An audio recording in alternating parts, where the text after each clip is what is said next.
Hello everyone, Skippy here, and welcome to One Piece episode 954, directed by Kohei Kureta and supervised by Kazuya Hisada. After a positively solid episode last week that brought the manga to life in every sense of the word, I'm very glad that co-series director Kohei Kureta is back sooner than expected to make sure that Kawamatsu's backstory with Onimaru is done just about as well as last episode. With extremely carefully considered lighting and a storyboard that houses crazy dynamic angles being ever so present in the preview, which Kazuya Hisada and his looser grip on his more angular style seem to be going all the way with to make this one hell of an expressive one. Especially when you factor in that the newly returned Yoshikazu Tomita's style that's brimming with personality can be seen in a few cuts. With all signs also pointing to them going above and beyond what the manga brought to the table, as they outright show Oden using the soon-to-be-revealed legendary sword Enma to wound Kaido long before we see the full context of it, I'm certain that we're in for yet another treat. So will episode 954 successfully tell an emotional tale while also getting us ready for the next exciting development that it features? Time to sit down for story time and find out.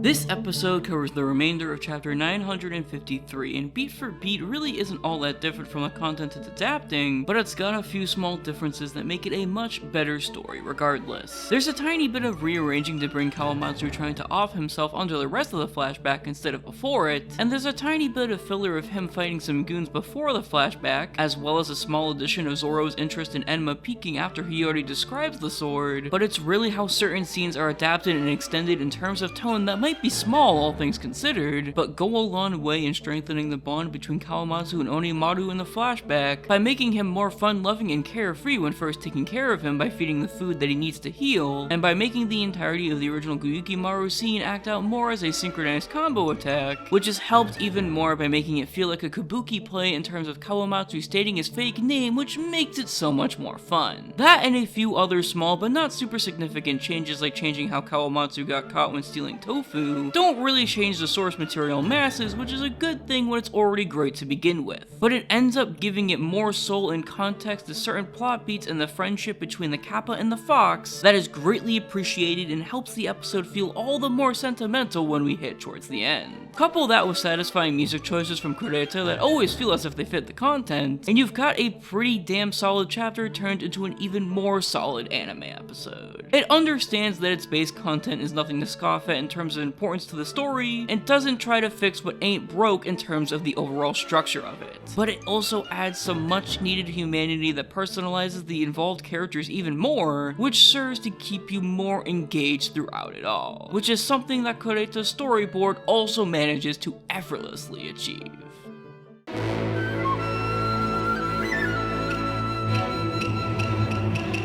With enormous scale present along with crazy good dynamic angles that work in tandem with that, Kureta flexes his series director level storyboarding from the get-go, but don't go thinking that that's all he has in store. As whether he's mixing it with nice depth of field lighting and digitally added snow effects that help immerse the viewer in the area, he also tries out a couple of new things like changing the aspect ratio for certain shots here and there, and combining it with added film grain to make it almost feel cinematic in a way. It's got varieties of different color to signify all sorts of things, compositions that help bring an aura of fun and cuteness to this emotional reminiscing, and like a few select storyboards that I've discussed in the past, it tells a story within itself in a small but wonderful scene when Onimaru literally throws away his appearance as Gyukimaru by throwing away his disguise and having the unwrapped clothing obscure but then quickly reveal his true identity. It's a board that screams premium in so many different ways, and it packs a real punch when bringing visual vibrance to source material that really deserved it. And when Kazuya Hisada's loose but still angular takes on Matsuda's designs are probably the most polished that they've been so far, accompanied by Yoshikazu Tomita going for a 2-for-1 sale by appearing right after his contribution last episode, which helps Kawamatsu's kabuki-like movement feel oh so lively while also showing us that his art has definitely mellowed out a bit shading-wise. Episode 954 is just a damn fun time and a damn solid episode. To have an episode from one of our co show series directors after the episode we had last week is a treat already, but when it adds so much to what was already a really amazing chapter that I would call one of my favorites in Wano, I'm left with nothing but absolute glee once again. And hopefully I'll feel the same way about next week's episode 955. The preview didn't show too much for once, but what we can see of Tasuku Shimaya's storyboard and direction looks just as solid as his efforts from 936. And Kenji Yokoyama's corrections look every bit as solid as that old and new mixture that they inherently are. With there seeming to be some filler regarding Zoro securing Enma and the confirmation via the title that this episode will cover an entire chapter outside of that, my interest is piqued a bit even if I'm not as immediately excited as I was with the past 2 episodes.